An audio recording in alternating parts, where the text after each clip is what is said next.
05 would be me. 06, Alfred is not here, and 07, Alvin's not here, so thank you. All right, great, we have four. Thank you, Mark.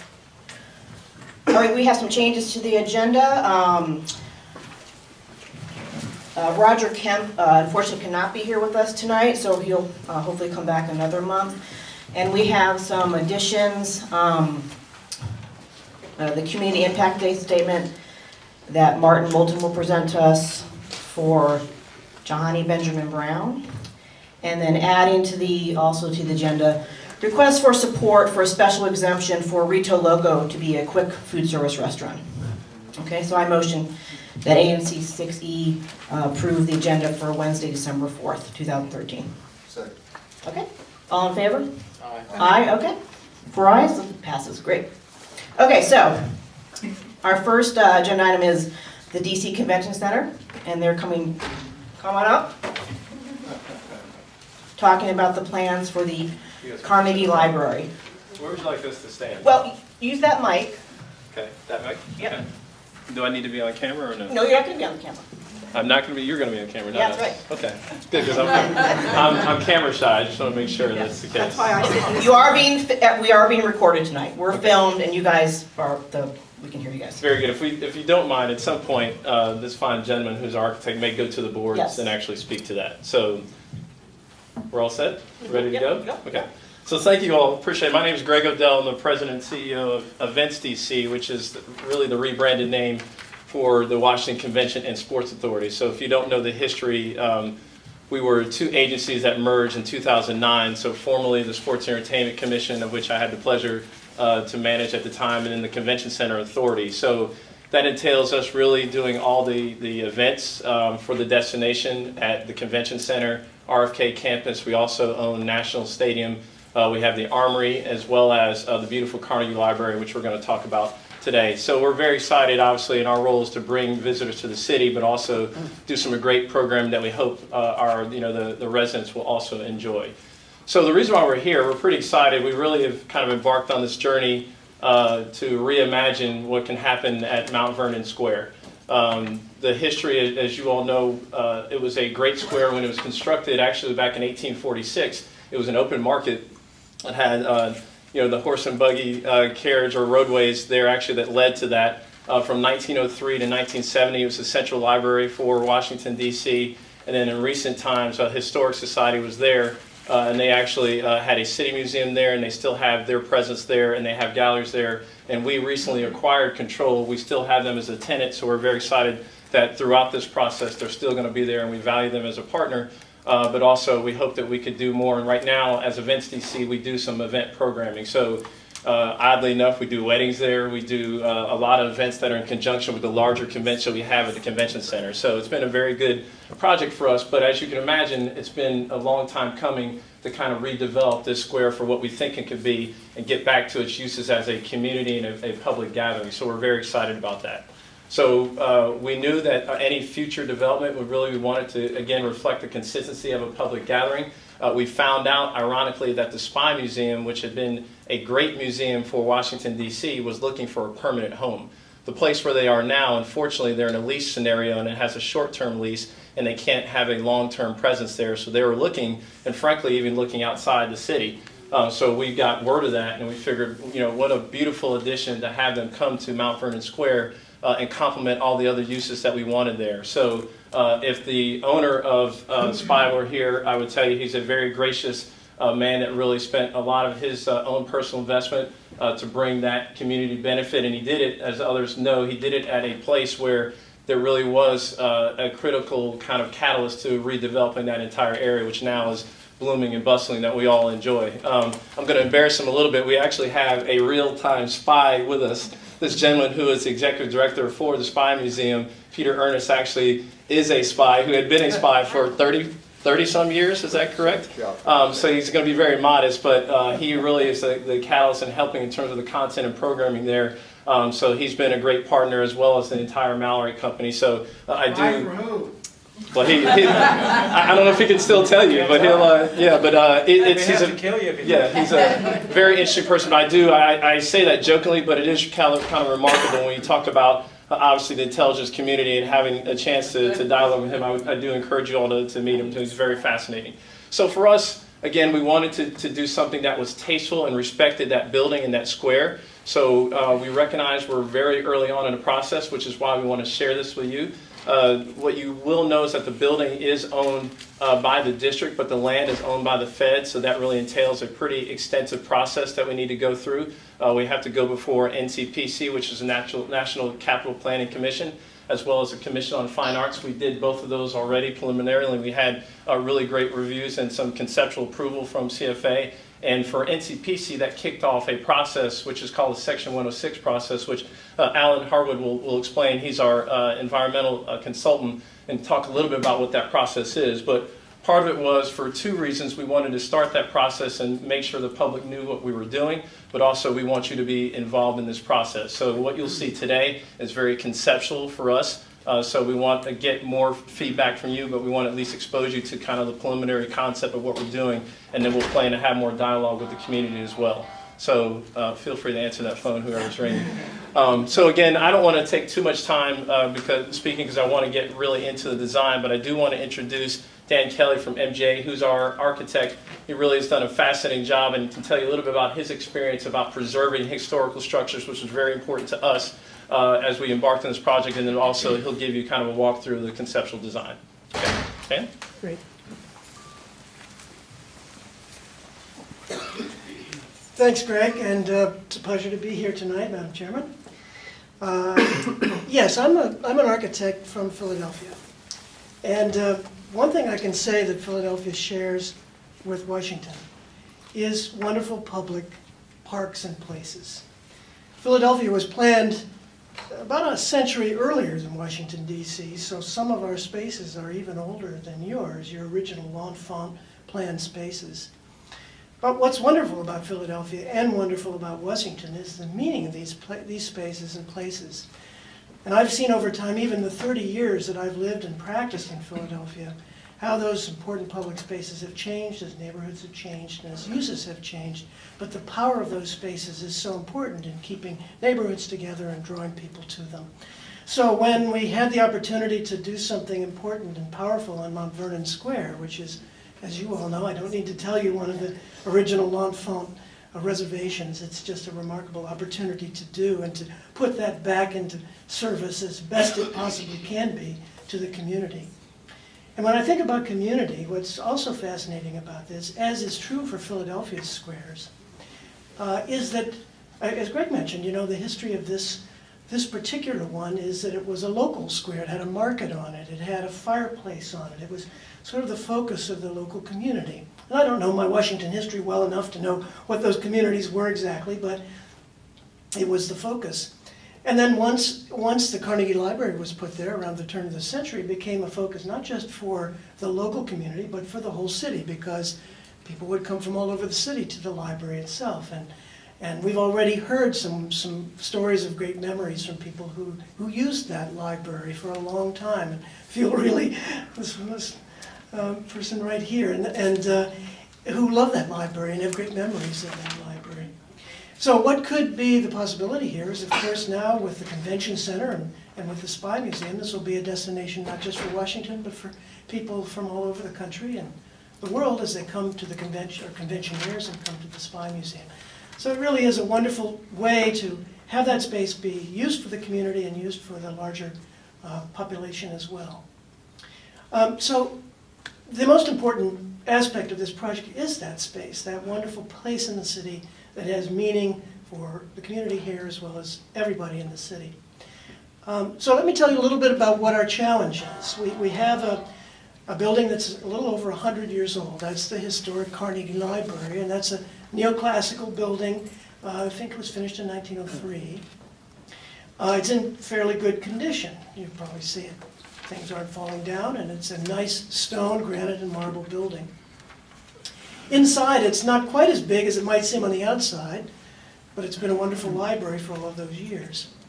It has about 68,000 square feet, and when we were given the challenge to put the Spy Museum in this building, but also accommodate the uses that the Events DC wants to have, which would be a cafe, a new visitor center, adding and including the Historical Society of Washington, as well as special events that the building will continue to be used for, we realized that there's really more square footage necessary than the building itself could house, and that meant an addition.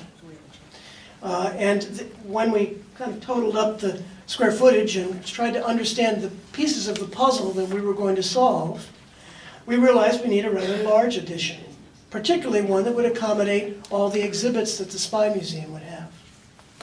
And so it comes down to needing around 60,000, 58,000 square feet of additional space to do this. So our concept has been to put a great majority of the space underground. So why does that work? What's good about that? Well, fortunately, exhibits, spy exhibits particularly, I guess, are best underground. They don't need natural light, and they really need that environment to get you into whatever the exhibits are. And so it was a kind of perfect match. So our basic idea, and I'll go over to the boards in a moment and point to them, our basic idea is to put about 2/3 of that program area underground and put retail components that the project needs above ground. And those will be ones that will activate the square. So we'll have the Spy retail shop where you can buy books and all sorts of gadgets. Many of you have probably been in that Spy retail shop. We'll have the cafe, which can be used to activate the square itself. People coming to the square can then use the cafe too. We'll have a wonderful visitor center, which will be used by conventioneers or anybody who wants to come and know about how to get around Washington and what to do in Washington. Those will be the three primary retail components that will be above ground. So the below ground pieces will be the exhibit, the above ground pieces will be the retail, and the existing building will be used for special events, will be used for some spy exhibits, will be used for the Historical Society of Washington, who will still occupy it, and it will be used for some offices for the Spy Museum as well.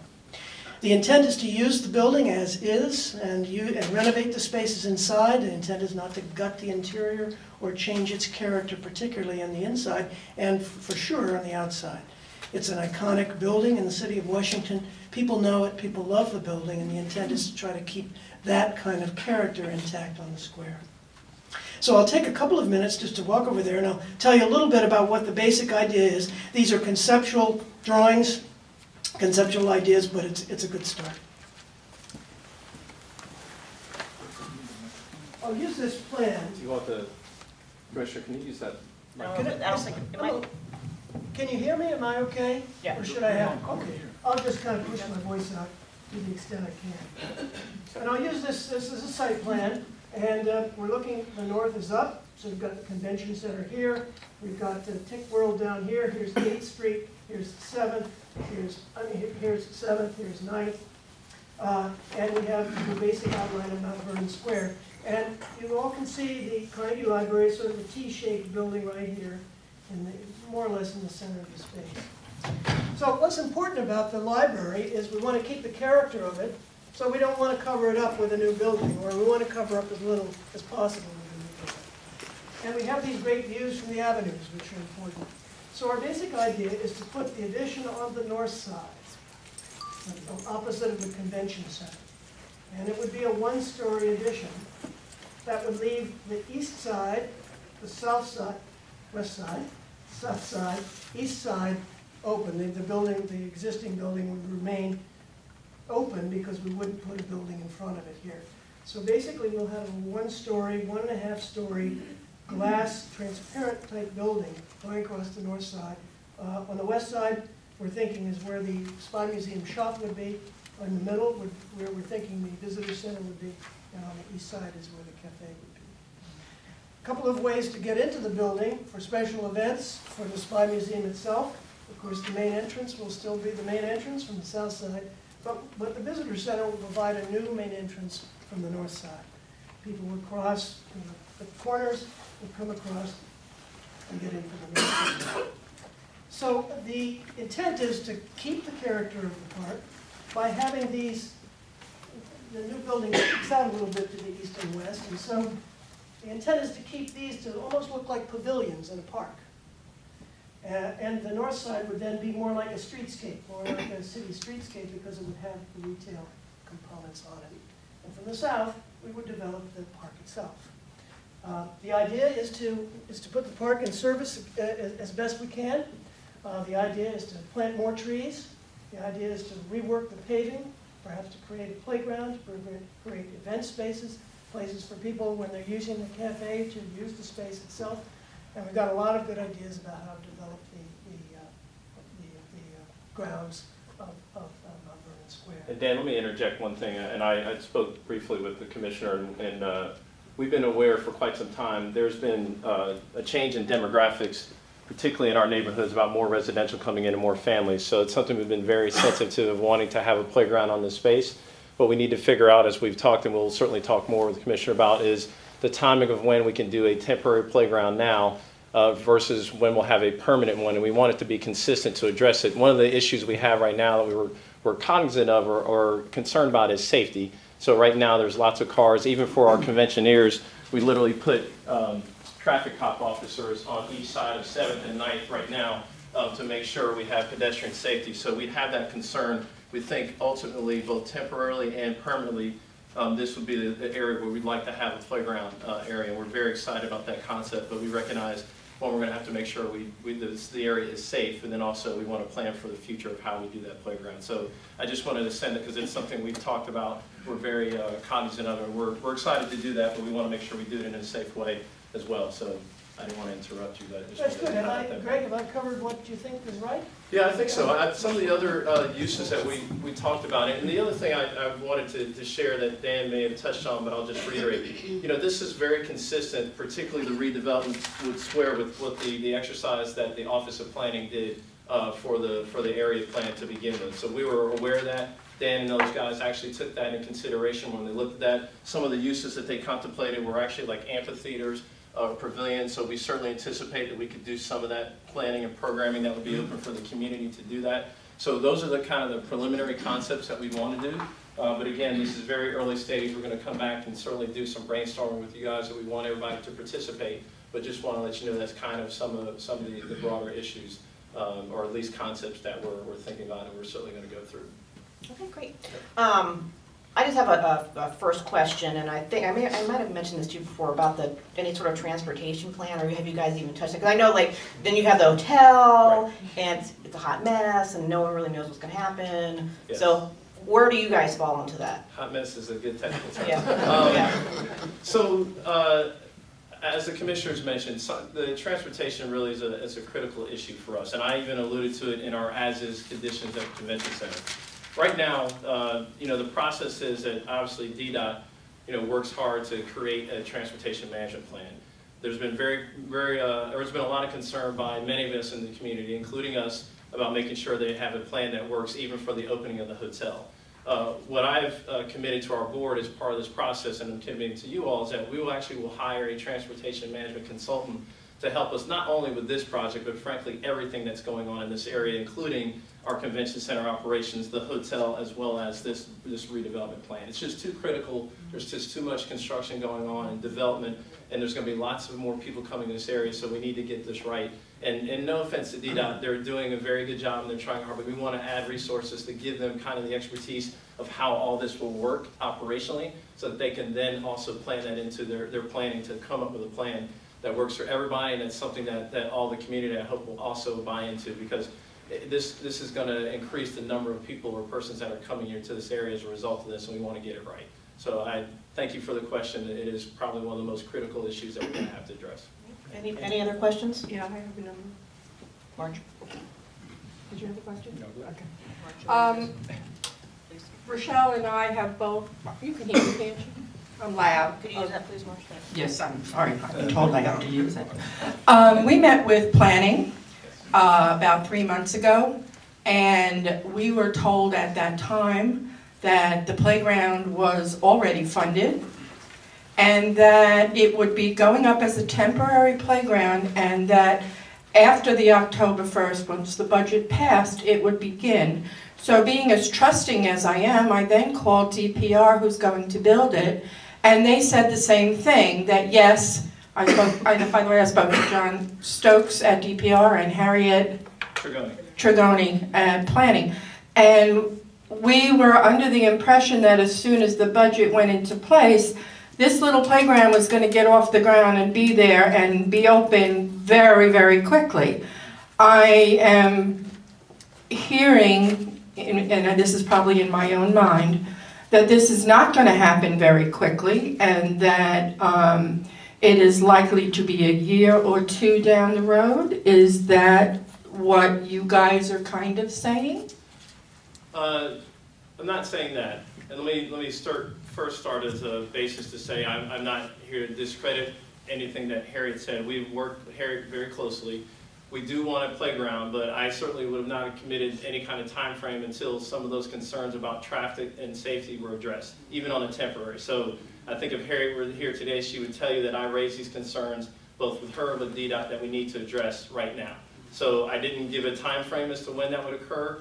We'd like to happen sooner than later, because the issue we'll have, as I shared with you briefly, we want it to be done quickly, but on the backside, the minute we start construction, we're going to have to remove that temporary playground. So I definitely don't see it being 2 years from now, because that's when we'll probably get back into construction. So we'd love to do it as soon as possible, but I don't control how quickly OP and DDOT can address some of those issues for us. So the minute we get that done, we will definitely commit to getting it done. And I did ask OP to find the funding to do it on a temporary basis, knowing that permanently we would handle the playground when we got to that. So that's where we are. So that is as candid as I can be with you, and happy to convene with Harriet and DDOT and those folks to let you know where we are. But we do have some issues to address before we put a temporary playground in there. Well, before you guys got involved with Spy Museum and whatever, this all happened, I guess, kind of before that was in the mix of things. But it really is upsetting to many people, at least in my community. My building has 65 children in it. There is no playground in Mount Vernon Triangle, none. Yeah. And the city sold the original from the master plan to a church for $1, so that's gone. We asked for green space at 5th and I, and the city said no, we couldn't have it. So for those of us who were looking forward to this playground being up and ready to rock and roll very soon, it's a huge disappointment. That's number one. Sure. The second thing we were told was that part of the transportation issue was going to be about the streetcars and where they were going to turn around. Yep. And where they're going to be on the square. Do we have any information on that? Yeah, so they are proposing, and they went through an analysis, alternative analysis, and they had 3 different options. And the latest that they settled on was actually having, I think the northbound or the eastbound runs this way, north of the square, and then there's also, I guess, the westbound would be running east. And I may have that reversed, but nonetheless, you basically have, basically a north and south of the square running east and west. So that's what they proposed. Now, for us, we raised many concerns with them about that option. For one, even if you don't even talk about Mount Vernon Square for a second, we actually have taxi cab lines here, and we have, as you all know, rush hour, lots of traffic coming through here. Mm-hmm. So as far as we're concerned, that conversation is not done. And they admit that it's their preferred option, but they have not vetted it and finalized that yet. So for us, we have plenty to discuss with them about how they're going to manage not only the as-is stuff that we're doing now, but also what the proposed plan is that we're working on. And we sat down with them and fully disclosed all this as part of that process before they announced it. So we have every expectation through them and the city that we'll continue that dialogue. And that would be part of the commission, or part of the transportation plan that we discussed, that we'd have a consultant on board to help us solve for that.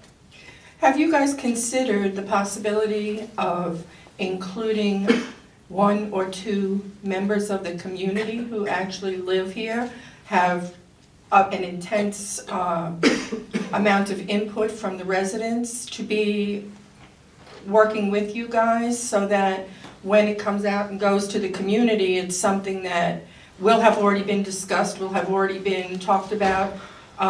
There are a large number of groups in this area with Shaw and with Mount Vernon Triangle, that it might be nice to have some folk who have some knowledge and some input. So you may want to consider that as you're moving forward, since this totally changes what we were told was going to happen. No, absolutely, and frankly, we don't want to limit it to one or two. It's obviously we can't work with so many people, but the fact of the matter is we have lots of, as you just articulated, different neighborhoods that are affected by this. So we'll try to meet this as quickly as possible. We do have an advisory committee that actually was born from the convention center project that still sits there and serves in advisory capacity now, which some folks I know that are in this room attend. That we want to actually convene, and we do that every other month now to address these issues. So we'll try to do that in the most formal way, but frankly, it touches so many people that I think it's going to benefit more than just having one or two. We're going to need to engage as many people as possible. Alex, do you have a question? Sure. So a couple of observations and a couple of questions for you. Can you share with us some of the comments that you've gotten back from NCPC and from CFA so that we have an idea of what is already in the works in terms of tweaks that you'll need to do to your current plans? Great question. That's number Good one. question. The NCPC is it.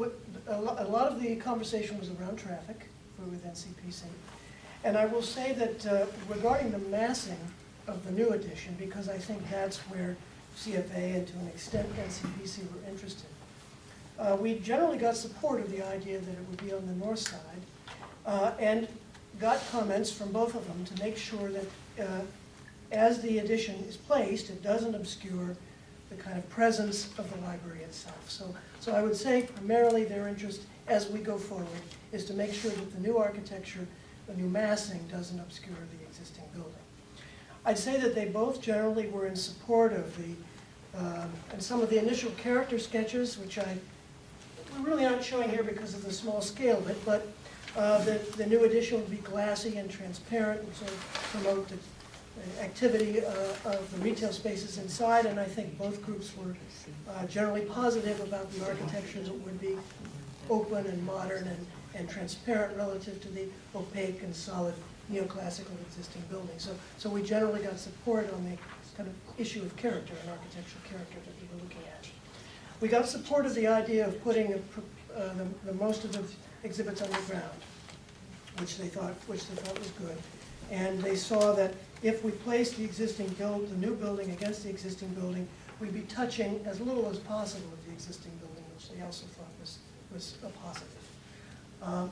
Maybe Alan, have I forgotten any of the primary comments that either of them had? I think the other main question was how do you access the site?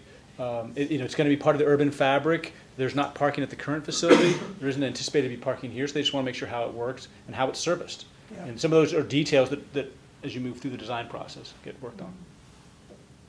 So second question is, have you had any consultations with the DC Historic Preservation Office, and if so, what have they been telling you? Yes. We, as a part of the process, we've talked with David Maloney there, and he's been a part of this and has seen some of these conceptual sketches, and I guess I can basically say we have David's support in the concept. He understands the care that we will take with the existing building. In fact, supported, I think, the general idea of the new architecture placed against the existing neoclassical architecture. So I think it's fair to say that we have David's support, and one of his staff members was also a part of a review that we went to recently, and he had some similar comments of support. So I would say yes, so far. In terms of an entrance directly into the cafe, have you looked at having an entrance from the outside so people don't have to go into the visitor center or into the museum so that it could operate independently when those Yes. other facilities are not open? Yes, in fact, I neglected to mention that, but the answer is yes. We're not quite sure where yet, but there'd be one or more entrances, so the cafe here, and perhaps, well, certainly here too on the museum shop side, because the Spy Museum folks have said, as is typical for most museums nowadays, the exit will go through the shop. So basically, well, this would be the entrance, or this would be the entrance, the exit will be here as people come out of the exhibits and go through the shop, bypass, et cetera. So there'll be places here, and we'll be developing the site to kind of handle groups as they're coming out here, and hopefully handle activities around the cafe right there. And my last comment is for Greg. It's been a while since I've actually spoken to DDOT about this particular plan, even though at the transportation subcommittees for the advisory committee, we often do have representatives from DDOT there. They haven't been very communicative because they have huge area plans that they're trying to, and citywide plans that they're trying to deal with, and they've misbid them and had to rebid them. And as a result, we still don't have any plans, which obviously is greatly concerning with the hotel operation starting in May. But if you feel inclined to share this suggestion, because I probably won't have a chance to do that until that committee meets again, one of the things I've been talking to folks about and getting a lot of positive feedback in terms of how to deal with the streetcar going around the square is to look at the stops for the streetcar to not be on the square, definitely be off the square. Right. So you don't, have to have, boarding and deboarding on the square and stopping the streetcar on the square and causing more of a delay, but actually have the stops on either side depending on which direction of traffic they're going in. And then, when all the lighting has to be synced for the streetcar to actually go around the square, then, that's a much shorter time period and doesn't cause significant blockages as we would imagine that it would, especially during rush hour, which I know is a great concern to you as well. I second that emotion. I agree 100%. One of the things, just some pure numbers for those who may not know, on a very busy show for us at a convention, we may have as many as 1,500 taxis a day that we actually come to there. Pretty remarkable. So you can imagine, I share the same angst for you, and don't even think it's even possible for them to actually have a stop there that wouldn't seriously interrupt our business operation. So I agree with you 100%. And the one thing I didn't mention, I should have mentioned this. So when we built the baseball stadium project, we kind of employed the same strategy. We hired a traffic management consultant to really help us with the plan and the operational plan as well, because the biggest concern we had over there was parking. So yes, and residents, particularly resident parking. So that worked very well. It was something that worked hand in hand with DDOT, and we were able to present a plan that DDOT then blessed. So I'm hoping, and I hadn't talked to the director, I should say I hadn't talked to him about this concept, but he knows we want to hire somebody to help, kind of a resource to help all of us. So I'm pretty sure they'll be receptive to that, and that's what we want to do. And I know, Alan Liu, the city administrator, had worked on a baseball stadium project before. I was fortunate enough to help finish it, but that was the kind of strategy. So I know he'll be very familiar and supportive of that as well. Okay, any other questions from the commissioners? Frank? How long will this renovation take place once it begins? So it would probably be, what would we say, 18 months for the actual construction and renovation when actually going to the ground. Great, all right. Okay. Any questions from the community?